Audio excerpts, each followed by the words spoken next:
उनका मुख मलिन हो गया।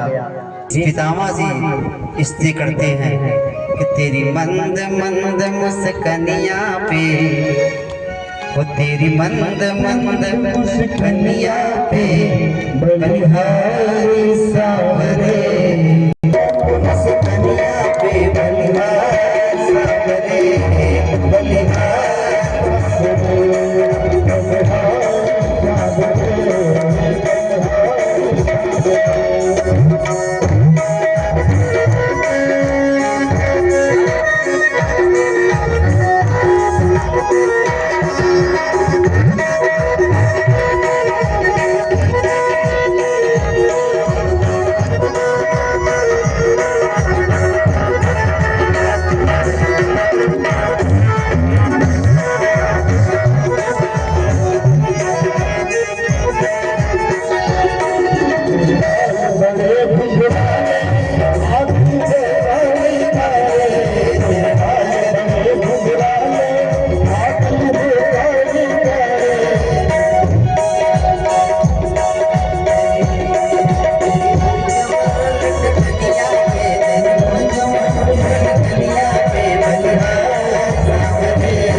बोले कि प्रभु आप को प्रसन्नचित देखना चाहते हैं, आप प्रसन्नचित होइए, क्योंकि आपके मुस्कान तो न जाने कितने लोगों को अपनी तरफ आकर्षित कर लेती है।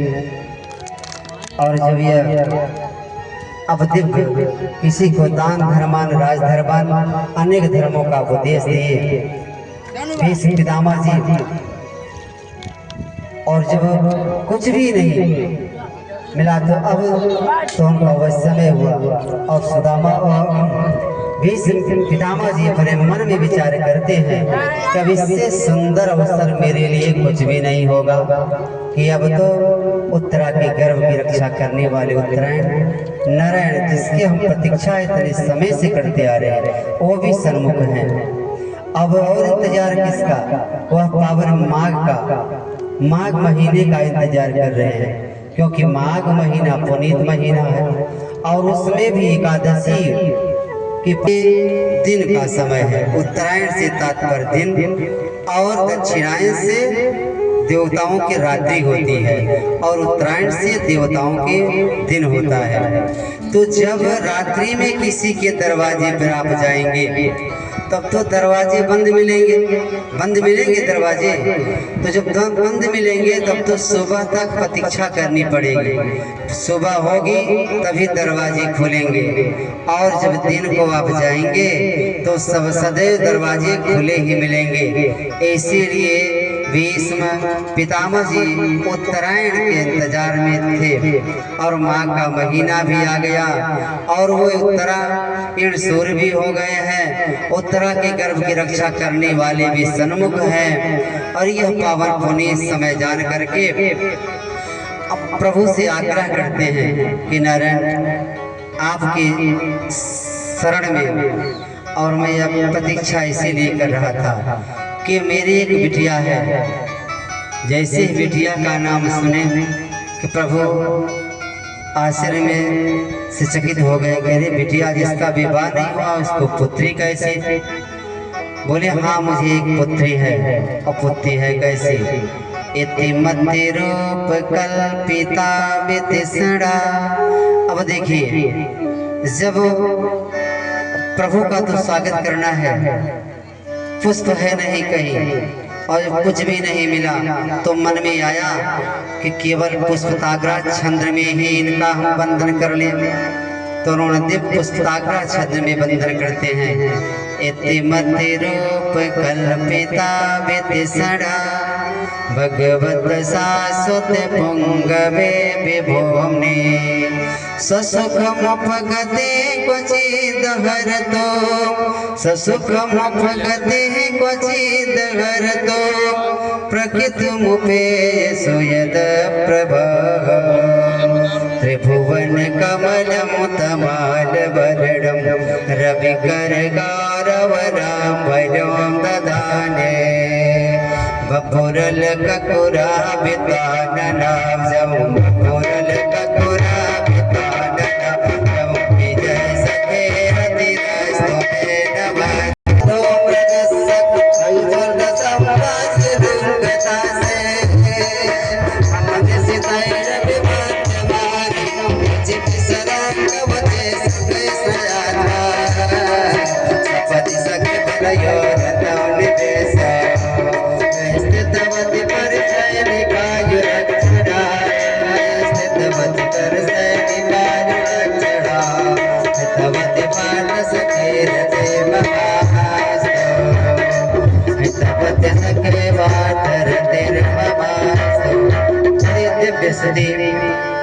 पितामा जी ने प्रभु के इतमत रूप कल्पिता वितिसड़ा इतमत रूप के यह जो मेरी मति रूपी बिटिया है इतमति रूपी मति रूपी बिटिया है और मैं इसे किसी योग को ही सौंपना चाहता हूँ क्योंकि जो उसको संभाल सके।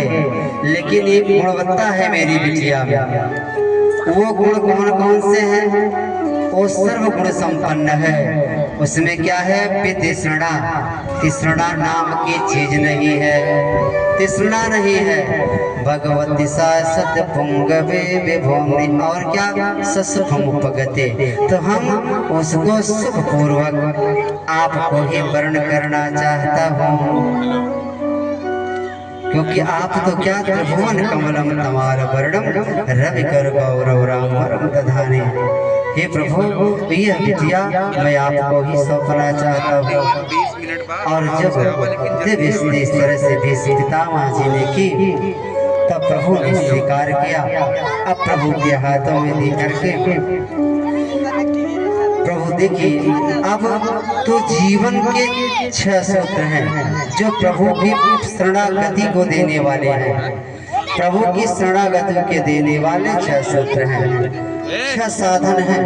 अब साधन कौन कौन से 6 हैं कि एकादशी प्रथम गीता गंगा तुलसी दलम क्या क्या एकादशी प्रथम गीता गंगा तुलसी दलम और नामानि मरणे मुक्तदान्य च। 6 साधन है कि एकादशी व्रत। यह जीव एकादशी व्रत करते हुए अपने प्राण को त्याग दे वह भी प्रभु की शरण में जाता है, परम धाम को प्राप्त करता है। एकादशी और व्रत करते हुए और गीता का पाठ करें। गीता के पाठ को करते हुए बार बार करते हुए या जो निरंतर गीता का पाठ भी करता हो और वह भी अंत में प्राण को त्यागता है तो वह भगवत धाम प्राप्त करता है। इच्छा साधन और गंगा के जल को मुख में डाल करके प्राण त्याग दे। तुलसी के दल को डाल करके अपने प्राण को त्यागे और विष्णु पादाम भगवान विष्णु के विष्णु पादाम भगवान विष्णु के नाम का स्मरण करते हुए भगवान विष्णु के नाम भगवान का नाम इतनी शीघ्रता से नहीं आता अंतकाल में कि जब चाहिए तभी आए। जन्म जन्म मुन जतन कराही अंतराम मुखावत नाहि। जन्म जन्मांतर से बार बार उनके नाम का स्मरण करते रहे, अभ्यास करते रहे। और भी 50 साल के हो जाने के बाद जो 50 से अधिक अवस्था गुजार चुके हैं, उनके लिए तो यह दिव्य उपदेश है कि अब प्रारंभ कर दीजिए कि अब तो प्रभु के नाम का स्मरण बार बार करने चाहिए। जब भी उठिए संध्या वंदन करते रहिए, जब भी समय मिले। समय तो वैसे भी किसी के पास नहीं है, जब तक यह जिंदगी जब तक रहेगी फुर्सत न होगी काम से। अरे फुर्सत निकालो यार, कि प्रेम कर लो राम से। कैसे भक्तों समय निकालना है, जो आपका समय है आप निकाल करके अपना अमूल्य समय यहाँ पंडाल में इस वृंदावन की पावन नगरी में दे रहे हो। यही समय यह एक अपना नियमावली बना लीजिए। इतना ही समय निकाल करके प्रभु के नाम का स्मरण बार बार करेंगे तो विष्णु पादाम और विष्णु के उनके चरणोदक को, जो शालिग्राम की चाहे छोटी मूर्ति हो या बड़ी मूर्ति हो, जो उनको धो करके पान करता है नित्य सह, वो मरने के बाद उस विष्णु को प्रभु के धाम को प्राप्त करते हैं। बोलो राधे राधे। इच्छा साधन है मुक्ति के। और चरणामृत, देखिए चरणामृत प्रभु का है। चरणामृत एक दो आप बनाते हो, पंचामृत में क्या मिलाते हैं आप? दूध दही घी मधु शक्कर मिला करके पंचामृत बनाते हैं।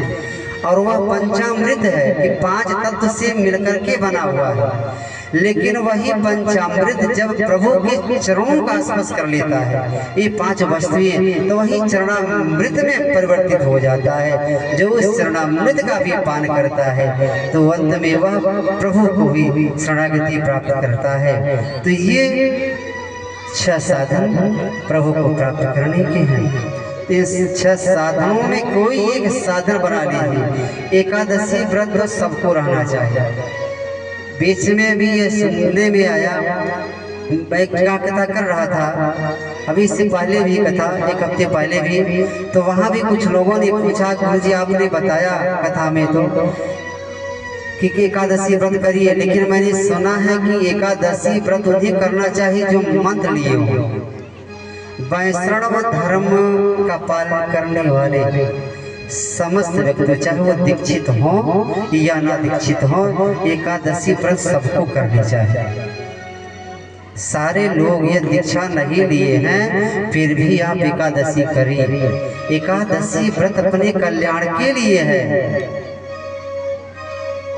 एकादशी व्रत करिए, लेकिन एकादशी के जो नियम बताए गए, एकादशी व्रत तो रखिए, भगवान के नाम का स्मरण करिए। देखिए अर्धरात तक एकादशी में जागरण करना चाहिए। अब तो कुछ लोगों की चिंताएं बढ़ गई होंगी कि आप क्या बता दे रहे हैं। व्रत में अर्धरात जागरण करना चाहिए। एक अर्धरात तक जागरण करिए। जागरण करेंगे कैसे? उनके नाम का बार बार चिंतन करते हैं, बार बार स्मरण करते हुए। एकादशी व्रत का नियम है। नियम तो हर चीज के लिए है, जो भी करिए उस नियम का पालन करते रहिए। तो एकादशी व्रत करने से भी ये प्रभु के पद को प्रदान करने का मूल साधन है। समय को अब सुनहरा मान बैठते हैं, जान करके भीष्म पितामह जी ने सुंदर कि अब इससे बड़ा अवसर मेरे लिए नहीं है। अब वह धीरे धीरे माँ का पावन पुनीत महीना आ गया है। माँ के महीने इसीलिए पुनीत, भगवान के नाम का श्रवण करते हुए इनके मंगल नाम का जाप किया जाए 1 महीने केवल फलाहार रह करके, तो एक अश्वमेध यज्ञ करने का फल मिल जाता है। माँ के महीने में केवल व्रत करने से आपको किसी तीर्थ करने की आवश्यकता नहीं, तीर्थाटन करने की आवश्यकता नहीं। यह मनगढ़ंत बात नहीं बता रहे हैं आपको, ये आपके श्रीमद् भागवत में ही लिखा गया है। ये शास्त्र विहित बात है कि जो माघ महीने में 1 महीने तक उपवास करता है, यदि उपवास नहीं कर पा रहे हैं, शाम को एक समय भोजन करिए, और व्रत रख करके नियम पूर्वक पालन करिए। लेकिन नियम में कठोरता है सज्जनों, मेरे प्यारे भक्तों, नियम में यही कठोरता है कि क्या काम, क्रोध, लोभ, मोह, शोक, इन सब से दूर रहना होगा। यहाँ तो सांसारिक माया छूटने वाली ही नहीं। तो ये मान करके चलिए कि भीष्म पितामह की तरह इस सारे मोह माया को छोड़िए। अरे जब आप 50 डाक गए तो धीरे धीरे माया को दूर करने का प्रयास कीजिए। और लेकिन यहाँ गृहस्थाश्रम का जीवन यापन करने वालों को तो 50 के बाद ही माया आकर्षित करती है और भी बलवती होती है। बोलो राधे राधे। माया से दूर भागी भीष्म पितामह जी को अब लगा कि अब सुंदर समय, माघ का महीना आ गया है, एकादशी का पावन वह पर्व आ गया, तिथि आ गई है और वह सुंदर उत्तरा के गर्भ की रक्षा करने वाले नारायण भी समक्ष है जो उनकी इच्छा थी। सूर्य भी उत्तरायण है। माघ में भी इसीलिए महत्व है कि जब प्रत्येक 14 या 15 तारीख को सूर्य उत्तरायण चले जाते हैं तो जैसे ही उत्तरायण जाते हैं हर संसारी जीव की इच्छा कि जब सूर्य उत्तरायण हो तभी प्राण त्यागे, तो वैकुंठ में जाने के लिए प्रतीक्षा नहीं करनी पड़ेगी। और जब दक्षिणायन में प्राण त्यागेंगे तब तो प्रतीक्षा करनी पड़ेगी। लेकिन जिनके पुण्य यही बार बार संत लोग गाया करते हैं, विद्वान लोग भी यही गाया करते हैं कि ऐसे साधन सुलभ नहीं होते कि जब पुण्य उदय होते हैं जब जन्म जन्मांतर के पुण्य होते हैं तभी ऐसे अवसर मिलते हैं। तो यह जो पावन पुनीत अवसर जान करके आज से ही आप लोग इसी पंडाल से, इस वृंदावन की पावन नगरी से संकल्प ले लीजिए। अरे ज्यादा नहीं हो सकता है तो एक समय तो हो सकता है, एक समय संध्या वंदन करिए, नाम को जपिए। या राम नामकरण नहीं कर सकते, उनका जाप नहीं कर सकते, गठिया बतास से परेशान है वो भी नहीं कर सकते, तो इतना तो कर सकते हैं कि केवल एक बार बैठ करके जो गुरु दीक्षित है अपने गुरु के नाम मात्र का तो उच्चारण कर सकते हैं, उनका जाप कर सकते हैं कि ये भी नहीं कर सकते। गुरु के मंत्र का, जो आपके गुरु ने मंत्र दिया उसका जाप करिए, उससे ही कल्याण होगा और वो समय में भी वही काम आएगा। व्यक्ति इस संसार में आकर के तो एक एक पाई एकत्रित करता है। क्या कोई कुछ लेकर जाता? क्या कुछ भी लेकर के नहीं जाता। अंत में मिलता क्या है? अंत में केवल मिल जाता क्या? जो आप धर्म कमाए हुए हैं, धर्म ही आपके साथ चलता है। भाई कुछ भाई बंधु तो आपको मार्ग में छोड़ देंगे, कुछ लोग तो दरवाजे ढका करके छोड़ देते हैं, और जो भी साथ जाते हैं वो आपको वही गंगा के पावन तट पर के श्मशान भूमि पर छोड़ करके चले जाएंगे। उसके बाद साथ कौन जाता है? आपके द्वारा किया गया वही पुण्य जाता है। तो वही पुण्य उदय हुआ।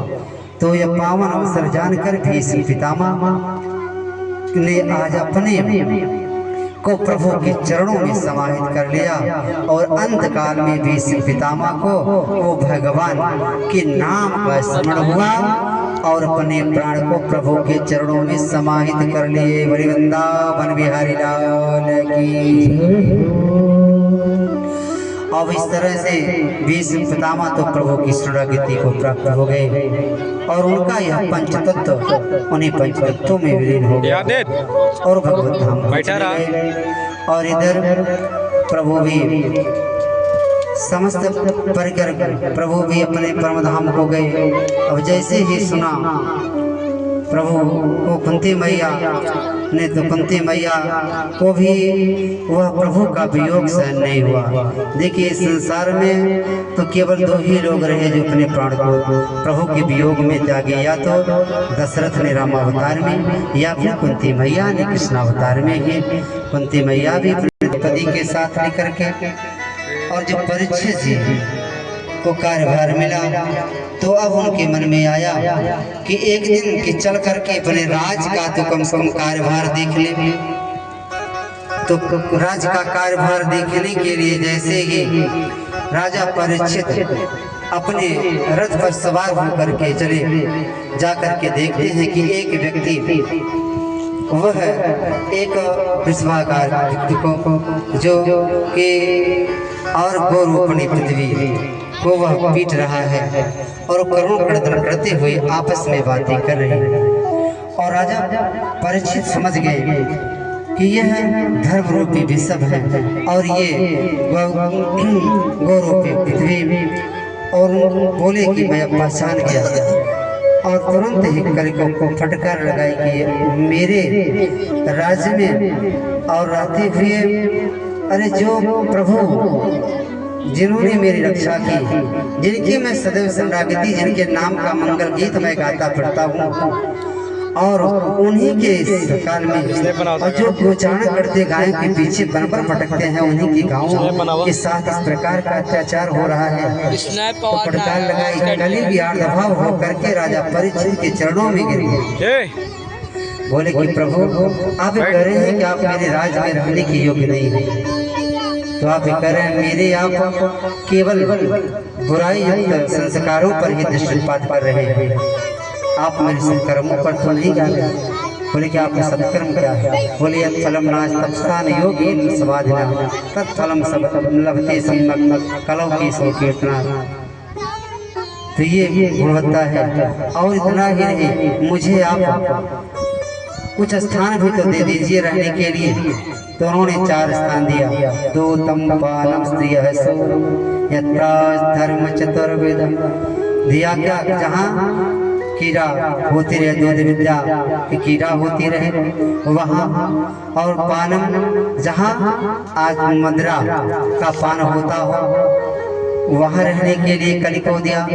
दो तम पानम स्त्रिय, आज के समय के परिवर्तित जो स्वरूप है, आज जहाँ नृत्यांगनाएं नृत्य गीत गाती हो वहाँ कलयुग को, और जहाँ हिंसा होती हो वहाँ कलयुग को रहने का स्थान प्रदान कर देंगे।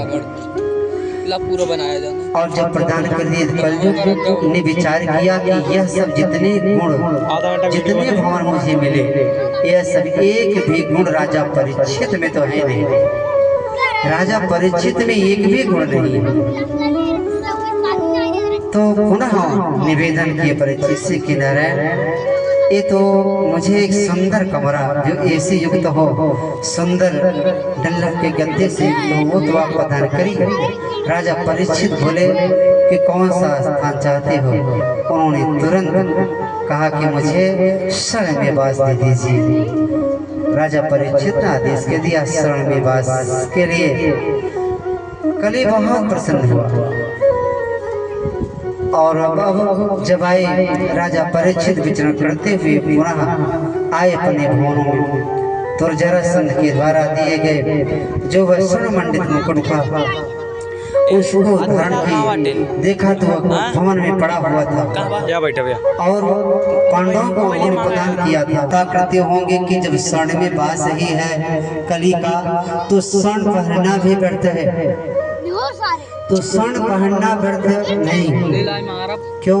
क्योंकि जो सत्कर्म से कमाया गया धन है, सत्कर्म के द्वारा कमाए गए धन में कली का वास नहीं होता। सत्कर्म से कमाए गए स्वर्ण से तात्पर्य धन से है। तो जो सत्कर्म के द्वारा कमाया गया धन है वह धन सदोष नहीं है, वह निर्दोष है, उसमें किसी प्रकार का दोष नहीं। तो बोले कि प्रभु जब सारी वस्तुएं सदोष हैं तो पहनने योग्य कैसे है? बोले कि तुम ही निवेदित भोजन करेगी और प्रभु प्रसाद पट भूषण धरेगी। कि जब जो भी वस्तु पहनना हो उस वस्तु को प्रभु को अर्पित कर दीजिए और तब धारण करिए। तदेयं वस्तु गोविंदम तुभ्यमेव समर्पयेत्। आपकी यह वस्तु है और आपको ही निवेदित करता हूँ। इस भावना से प्रभु के पाद पद्मों में निवेदित करके तब लेकर के धारण करिए और वह निर्दोष हो गई वस्तु। राजा परीक्षित अपने सर पे जैसे स्वर्ण मंडित मुकुट को लगाए, रथ पर सवार हुए, जंगल में शिकार करने के लिए निकले। प्यास से बिल्कुल व्याकुल हैं। प्यास से व्याकुल राजा परीक्षित समी के आश्रम की ओर पहुंचे और वहां पहुंच करके प्यास से व्याकुल हुए, अपने रथ से उतर करके गुहार लगाई कि इस आश्रम में कोई है। लेकिन समी के ऋषि तो अपने समाधि में लगे हुए हैं, और जब समाधि में लग जाए, प्रभु में मन लग जाए, तो संसार की कोई वस्तु परिलक्षित नहीं होती, कोई वस्तु दिखाई नहीं देती। और जब वस्तु ना दिखाई दे, यहाँ तक कि वहीं पास ही कितने भी बसते रहे वादियन, लेकिन वह भी सुनाई नहीं देता। जब प्रभु में मन लग जाए, वही तपस्या है। समीक जी तपस्या में लीन, राजा परीक्षित बुलाते रह गए, नहीं जगे। लेकिन आज देखिए, या तो राजा प्रताप भानु की कथा आप लोग श्रवण किए होंगे राम अवतार में, रामचरितमानस में, कि वहां पर राजा प्रताप भानु तो एक नकली संत को असली मान बैठने के कारण अनेक कष्टों को सहन करना पड़ा। लेकिन आज यहाँ तो राजा परीक्षित को एक असली संत को नकली मानने के कारण कष्ट झेलना पड़ रहा है। कि जब याचना की तो समीक जी जैसे सिद्ध संत को नकली मान बैठे, कि ढोंग से आतुर होकर के तपस्या करने के लिए बैठे हुए, मरे हुए वहाँ मरे पड़े सर को ला करके राजा परीक्षित ने समीक के गले में डाल दिया। और डाल करके तो राजा परीक्षित अपने रथ प्राण होकर के अपने भवन की ओर चले। और इधर खेल रहे बालकों ने जाकर के समीक के पुत्र सिंगी को सूचना दी। और जब सिंगी को जैसे सूचना दी, तो सिंगी तो क्रोध से आग बबूले हो गए और विचार करने लगे कि राजा की ये दुष्टता कि मेरे पिता के गले में मरे हुए सर्प को डाल दिया। मेरे पिता ने कौन सा ऐसा अपराध कर दिया? उन्होंने उस कौशिकी नदी के जल को उठाया और कौशिकी वाद उपसप्रस्य वाक वज्र निसर्ज, कौशिकी के जल में प्रविष्ट होकर के जल को उठाए और वाणी का वज्र चला दिया। ऋषिंगी ऋषि ने तुरंत वाणी का वज्र चला दिया और चला इतलंघित मर्यादम सपर्याद तद्रुहो।